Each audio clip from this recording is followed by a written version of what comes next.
প্রিয় শিক্ষার্থীবৃন্দ, তোমাদের অনলাইন ক্লাসে স্বাগত জানাচ্ছি। বিশেষ করে বাংলা বিভাগের দ্বিতীয় বর্ষের শিক্ষার্থীদের আজকের এই অনলাইন ক্লাসে স্বাগত জানাচ্ছি। আমরা আজকে আলোচনা করব মধ্যযুগের সাহিত্য নিয়ে, অর্থাৎ বাংলা সাহিত্যের ইতিহাস এক।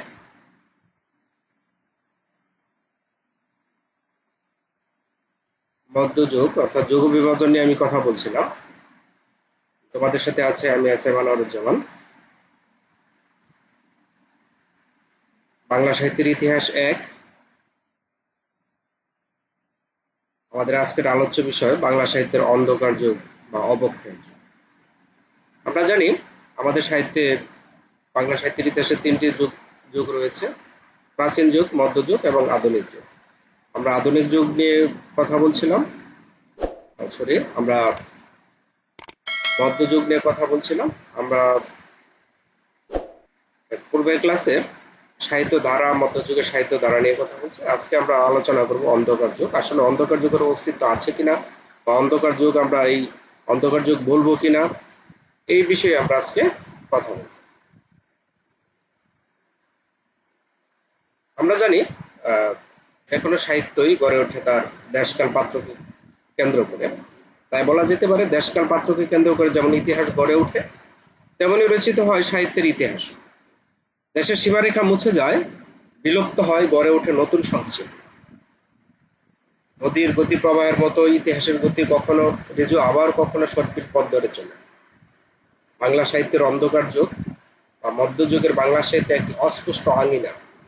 বিভিন্ন গবেষক, পণ্ডিত ও ঐতিহাসিকগণ এ অবস্থার মধ্য থেকেই গুপ্ত ইতিহাস তথা সমকালীন সাহিত্য সংস্কৃতির সূত্র অনুসন্ধান করেন এবং সঠিক ইতিহাস আমাদের সামনে তুলে ধরার প্রচেষ্টা চালান। বাংলা সাহিত্যের ইতিহাসে আমরা জানি যে 1201 খ্রিস্টাব্দ থেকে 1800 খ্রিস্টাব্দ পর্যন্ত সময়টাকে বলা হচ্ছে মধ্যযুগ, এবং এর মধ্যে 1201 থেকে 1350 খ্রিস্টাব্দ পর্যন্ত সময়কে বলা হচ্ছে অন্ধকার যুগ বা অবক্ষয়ের যুগ। আমরা জানি ইতিহাসে ইখতিয়ার উদ্দিন মোহাম্মদ বখতিয়ার খিলজি লক্ষণ সেনকে ক্ষমতাচ্যুত করে 1204 খ্রিস্টাব্দে তুর্কি বিজয়ের মাধ্যমে বাংলায় মুসলমান শাসন শুরু করেন। 1201 থেকে 1800 খ্রিস্টাব্দ পর্যন্ত প্রায় 150 বছর, 1201 থেকে 1350 খ্রিস্টাব্দ পর্যন্ত প্রায় 150 বছর রাজনৈতিক অস্থিরতা, হানাহানি, মারামারি, ক্ষমতা বদলের পালা বিরাজ করছিল। এসব কারণে দেশের অভ্যন্তরে সাময়িকভাবে শান্তি শৃঙ্খলা নষ্ট হয় সাহিত্য চর্চার উপর প্রভাব পড়েছিল। তাই এ সময়ে উল্লেখযোগ্য কোনো সাহিত্য সৃষ্টি হয়নি, অর্থাৎ বড় মাপের কোনো সাহিত্য সৃষ্টি আমরা সাহিত্যকর্ম দেখতে পাইনি। অর্থাৎ এজন্যই মুসলমান শাসনের সূত্রপাতে দেশে রাজনৈতিক অরাজকতার অনুমান করে কোনো কোনো পণ্ডিত বা ঐতিহাসিকগণ অন্ধকার যুগ বলে চিহ্নিত করেছেন। অর্থাৎ আমরা বলতে পারি মুসলমান শাসনের শুরু হওয়ার পরে দেশে যে অরাজক অবস্থা বিরাজ করছিল, এর ফলে যারা সাহিত্য লিখতেন বা সাহিত্যকর্ম সৃষ্টি করছেন তাদের মধ্যে অস্থিরতা বিরাজ করছিল, এবং রচনা করলেও সেই সাহিত্যগুলো তারা ঠিকভাবে সংরক্ষণ করতে পারেনি। এই জন্য এই সময়টাকে, অর্থাৎ 1201 থেকে 1350 খ্রিস্টাব্দ পর্যন্ত সময়কে ঐতিহাসিকগণ বা পণ্ডিতগণ অন্ধকার যুগ বলে আখ্যায়িত করে থাকেন। তবে আধুনিক গবেষণার বা গবেষকগণের মতে এ সময় বাংলা সাহিত্যের কিছু কিছু নিদর্শন পাওয়া যায়। আমি এর আগেও বলেছি যে সাহিত্যের নিদর্শন ছিল না বা বন্দা যুগ এমন না, এই সময় কিছু সাহিত্য রচিত হয়েছে, কিন্তু সেগুলো খুব বড় মাপের ছিল না। এ প্রসঙ্গে ডক্টর মোহাম্মদ এনামুল হক বলেন, মধ্যযুগের প্রথম দিকে ডাক ও খনার বচন রচিত হয়েছিল। তাছাড়া এ সময় বাংলা গান, রামায় পণ্ডিতের শূন্য পুরাণ, খ্রিস্টীয় ত্রয়োদশ শতকে শেখ শুভোদয়া, নিরঞ্জনের রুম্মা শীর্ষক কবিতা রচিত হয়েছে। আমরা দেখতে পাচ্ছি যে আসলে যে 1201 থেকে 1350 এই সময়টা কিন্তু আসলে বন্দা যুগ ছিল না, এই সময় কিছু কিছু সাহিত্য রচিত হয়েছিল। তবু মুসলিম এবং অমুসলিম অনেক সুধীজন মধ্যযুগকে অন্ধকার যুগ বলতে চান, কারণ এই সময় যে পরিমাণ সাহিত্য রচিত হওয়ার কথা সে পরিমাণ সাহিত্য রচিত হয়নি বলে এমনটা অনুমান করা হচ্ছে। ইতিহাস সাক্ষ্য দেয় এই সময়টি ছিল আধুনিক জ্ঞান, বিজ্ঞান, শিক্ষা, সভ্যতা, সংস্কৃতি বিকাশের সোনালী সকাল। মধ্যযুগই দুনিয়ার মানুষকে অন্ধকার, অজ্ঞতা থেকে আলো এবং জ্ঞানের জগতে নিয়ে আসে। অন্ধকারে বন্দী মানবাত্মাকে মুক্তির আজান শুনিয়ে জাগিয়ে তোলে।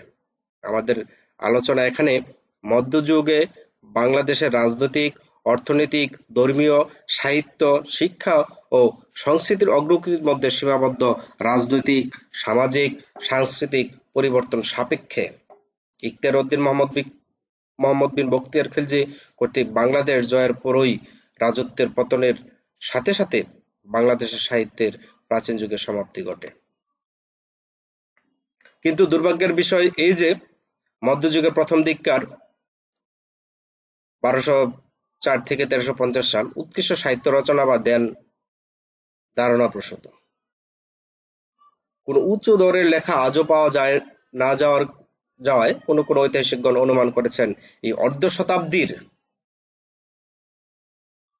দীর্ঘ সময়ে কোনো কিছু রচিত হয়নি। তার জন্য তারা ঢালাওভাবে তুর্কি বিজয়কে দায়ী করেছেন। তাদের মতে তুর্কি বিজয়ের প্রথম পর্বটা ছিল ধ্বংসের পর্ব। মোটামুটি 1201 থেকে 1300 সাল এই 150 বছরের বাংলাদেশের কোনো সাংস্কৃতিক বা সামাজিক চিত্র পায় না। সার্ধ শতাব্দী জোড়া এই নিস্তব্ধতায় তুর্কি বিজয়ের ভয়াবহতার একটা প্রমাণ। 1201 থেকে 1350 পর্যন্ত বাংলার জীবন ও সংস্কৃতি তুর্কি আঘাতে, সংঘাতে, ধ্বংসে ও অরাজকতায় মূর্ছিত অবসন্ন হয়েছিল। খুব সম্ভব সে সময়ে কেউ কিছু সৃষ্টি করার মতো প্রেরণা পাননি। অন্তত বাংলা ভাষায় যদি তখন কিছু লেখা হয়েও থাকে, তার একটি ছত্র আমাদের হাতে এসে পৌঁছায়। বাংলা ছাড়াও অন্য ভাষায় যা লেখা হয়েছে তাও সামান্য। এই সন্ধি যুগের বাংলা সাহিত্যের ইতিহাস হচ্ছে তাই সাহিত্যে শূন্যতার ইতিহাস। আমরা এই অন্ধকার যুগটাকে শূন্যতার যুগও বলতে পারি। এই সাহিত্যে শূন্যতার জন্য যে তুর্ক বিজয়ের ভয়াবহতা দায়ী করা হয়েছে, সেই ভয়াবহতার চিত্রাঙ্কন করেছেন অনেক ইতিহাসবিদগণ। অন্য আরেকজন ঐতিহাসিক বলেন, যখন লক্ষণ সেনের সভাকে কেন্দ্র করিয়া সংস্কৃত কাব্য সাহিত্যের নতুন নতুন পরীক্ষা চলিতেছিল, ঠিক সেই মুহূর্তে তাতার তুর্কি খোরাসানের মরু পর্বতবাসী ইসলাম ধর্মাবলম্বী একদল অশ্বারোহী বিদ্যুৎ গতিতে বাংলাদেশের কিয়দংশ অধিকার করিয়া ফেলিল। তারপরে শারীরিক বল, সমর কুশলতা ও বীভৎস হিংসার দ্বারা বাংলা ও তার চতুষ্পার্শ্ববর্তী অঞ্চলে ইসলামের অর্ধচন্দ্র খচিত পতাকা উত্থিত হইল। প্রায় 200 বছর ধরে এই অমানসিক বর্বরতা রাষ্ট্রকে অধিকার করিয়াছিল। এই যুগ বঙ্গ সংস্কৃতির তামস যুগ। এই সময় বর্বর শক্তির আঘাতে বাঙালি চৈতন্য হারাইয়াছিল। এই সময়ে বড় ধরনের সাহিত্য সৃষ্টি না হওয়ার কারণ বলতে গিয়ে ডক্টর সুনীতি কুমার চট্টোপাধ্যায় বলেছেন, তুর্কিদের বাংলা বিজয়কালে দেশের উপর দিয়ে একটি জ্বর বইয়া গেছে। 1200 থেকে প্রায় 150 বছর ধরে বাংলাদেশের সাহিত্যে বা বিদ্যা চর্চার বিশেষ নিদর্শন পাওয়া যায় না।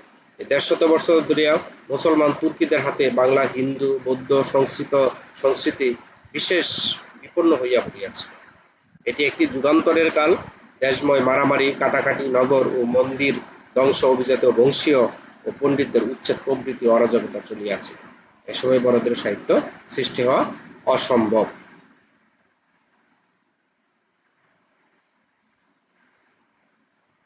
এই অন্ধকার যুগ সম্পর্কে ডক্টর সুকুমার সেনের অভিমত প্রায় একই রূপ। তিনি বলেন, তুর্কি আক্রমণের ফলে বাঙালি বিদ্যা ও সাহিত্য চর্চার মূলে কুঠারাঘাত পড়িল।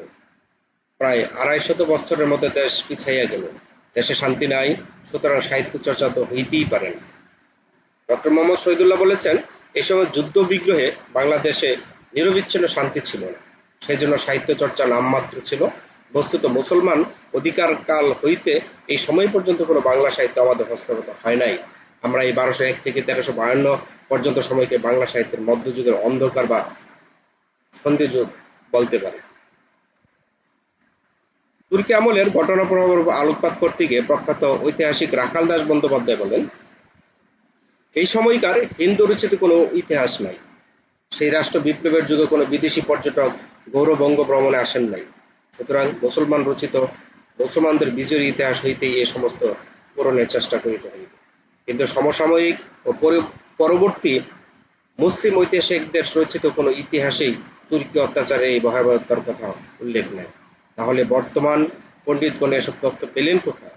নাকি এসব কাহিনী তাদের সকপল কল্পিত? তাছাড়া আর কি? হিংসা ও হীনমন্যতার কারণে তারা এসব কল্পনা করে লিখছেন, তাতে সন্দেহের কি আর থাকতে পারে? কোনো রাজনৈতিক বা সামাজিক ইতিহাসে এই উক্তির জোর সমর্থন পাওয়া যায় না। আমরা জানি যারা বিজয়ী তারা ইতিহাস রচনা করেন, তারা তাদের মতো করে ইতিহাস রচনা করেন। সেখানে তুর্কিদের অত্যাচারের কোনো চিত্র ছিল না। পরবর্তীতে যারা ইতিহাস রচনা করেছেন, এটা তাদের কল্পনা প্রসূত হতে পারে বলে মনে করা হচ্ছে। তুর্কি বিজয় প্রভাবের মর্মমূলে যে সত্য উদ্ধার এবং তার যথার্থ মূল্যায়ন করেছেন ডক্টর আহমদ শরীফ, তুর্কির ধর্ম, মনন ও সংস্কৃতির প্রভাবে যে নতুন চিন্তা চেতনার লাবণ্য এদেশে দেখা গেল, তা ছিল ব্যাপক ও গভীর ভক্তিবাদ, সন্ত ধর্ম, প্রেমবাদ তারই প্রসঙ্গ। তাতে বিজ্ঞান, জ্ঞান, বুদ্ধি, উচ্চ মার্গের তাত্ত্বিক চেতনা ছিল মানবতার এবং সংবেদনশীলতার স্নিগ্ধতা। সেদিন নির্জিত, নিপীড়িত, নির্বৃত্ত নিম্নবর্ণের মানুষের মনে মুক্তি, আকাঙ্ক্ষা ও দ্রোহের সাহস জাগিয়েছিল। ফলে মানুষের জীবনে, জীবিকায় উন্মুক্ত হলো সম্ভাবনার অসীম দিগন্ত। তুর্কি প্রভাবে দেশি মানুষের চিন্তা চেতনা যে বিপ্লব এলো, তাতে ভারতীয় জীবন জিজ্ঞাসায় ও জগৎ ভাবনায় যুগান্তর ঘটিয়েছিল।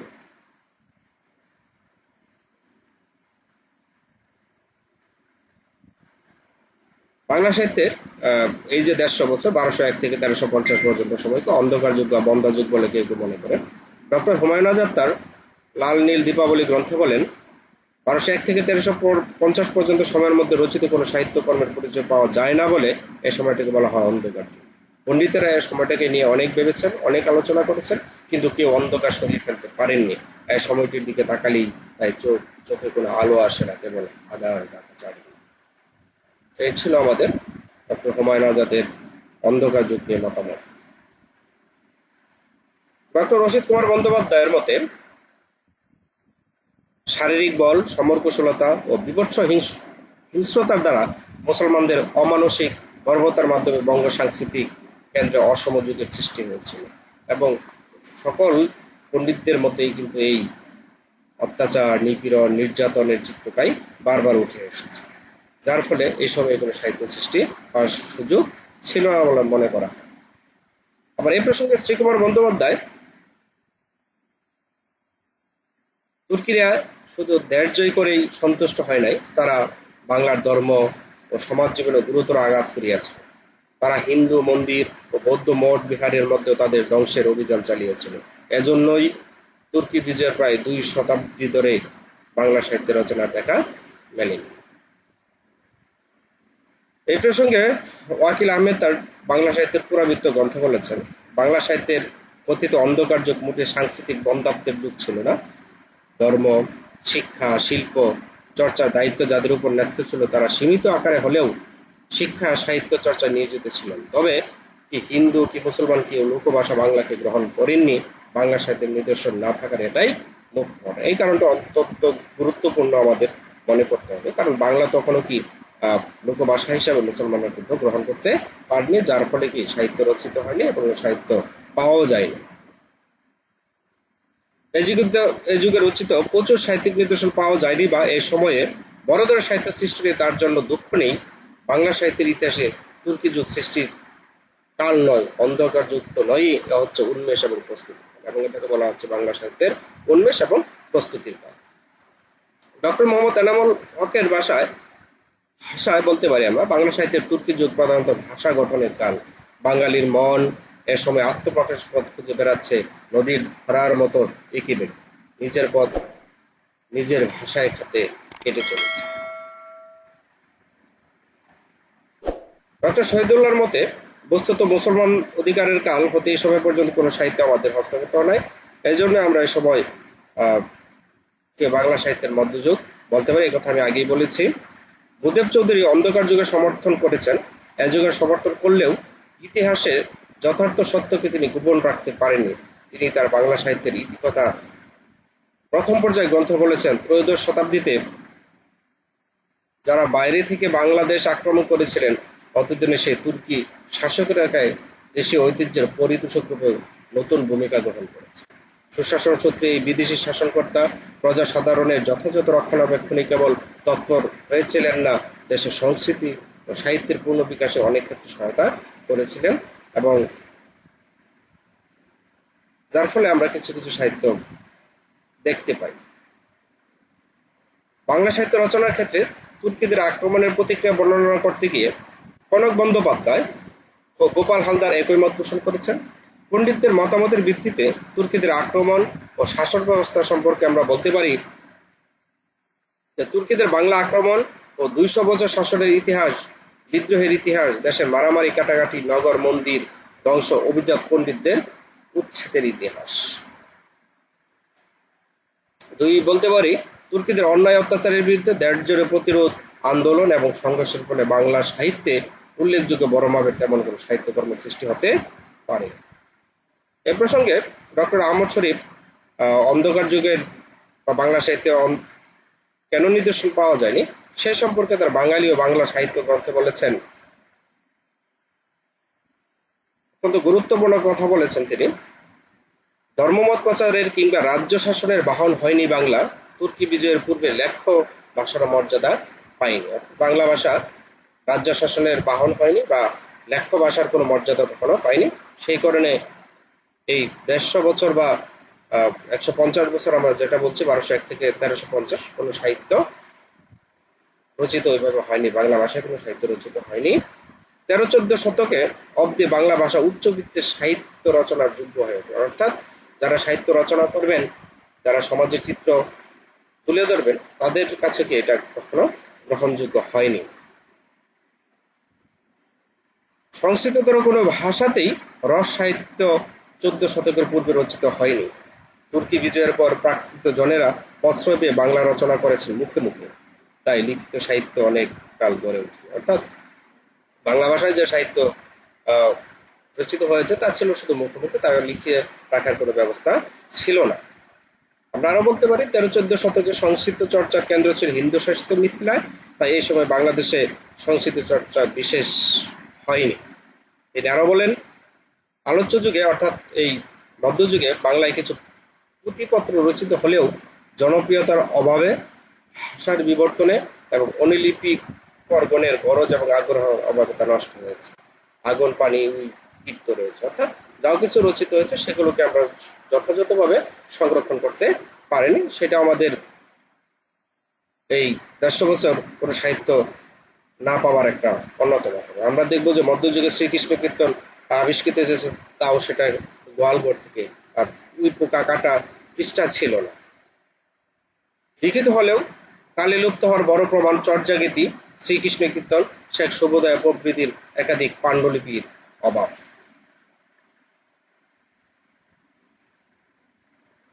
তিনি আরো বলেন, চর্যাগীতি রচনার শেষ সীমা যদি ১২ শতক হয়, তাহলে ১৩-১৪ শতকে বাংলার গঠন যুগ তথা স্বরূপ প্রাপ্তির যুগ। কাজেই এই সময়কার কোনো রচনা না থাকারই কথা। তিনি আরো বলেন, দেশীয় মুসলমানদের ভাষা চিরকালই বাংলা। বাংলায় লেখ্য রচনার রেওয়াজ থাকলে তুর্কি বিজয়ের পূর্বের বা পরের মুসলমানদের রচনা নষ্ট হবার কারণ ছিল না। এবং এই পণ্ডিতের আলোচনার পরিপ্রেক্ষিতে আমরা এই কথা বলতে পারি যে অন্ধকার যুগ একেবারে যে বাংলা সাহিত্যে রচিত হয়নি এমন না, কারণ এর সময় শূন্য পুরাণ ও শেখ শুভোদয়, ডাক ও খনার পর্যন্ত আরো বেশ কিছু সাহিত্য এ সময় সৃষ্টি হয়েছিল, যদিও তা যথেষ্ট ছিল না। এ কারণে এ সময়কে অন্ধকার যুগ বলা যথার্থ হবে না। সময়, সুযোগ, পরিস্থিতি এবং বিভিন্ন কারণে ওই সময়ের সৃষ্টিগুলোকে যথাযথভাবে সংরক্ষণ করে রাখা সম্ভব হয়নি। তাছাড়া বিভিন্ন যৌক্তিক কারণে পণ্ডিতগণ মনে করেন তথাকথিত অন্ধকার যুগ, অবক্ষয়ের যুগ, তামসের যুগ চিহ্নিত করার কোনো সুযোগ নেই। তাই ১২০১ খ্রিস্টাব্দ থেকে মধ্যযুগ শুরু হয়েছে মনে করা সমীচীন। এ সময় থেকে অপরিণত রূপে প্রাথমিক পর্যায় থেকে ক্রমান্বয়ে বাংলা ভাষা সাহিত্য উৎকর্ষের পথে অগ্রসর হয়েছে। পূর্বাপর নিদর্শন ও বৈশিষ্ট্য বিবেচনা করে বাংলা সাহিত্যের যে ধারাবাহিকতা প্রত্যক্ষ করা যায়, তাতে অন্ধকার যুগের দাবি সহজেই উপেক্ষা করা যায়। ফলে আমরা এই যে অন্ধকার যুগের কথা বলা হচ্ছে, আসলে মধ্যযুগে কোনো অন্ধকার যুগ ছিল না, সেই সময়ে সাহিত্য রচিত হয়েছিল, এটা আমাদের মনে করতে হবে এবং আমাদের বিভিন্ন পণ্ডিতদের মতামতগুলো অবশ্যই মনে রাখতে হবে। সবাইকে ধন্যবাদ, ভালো থেকো, সুস্থ থেকো, আবার দেখা হবে আমাদের পরবর্তী কোনো ক্লাসে।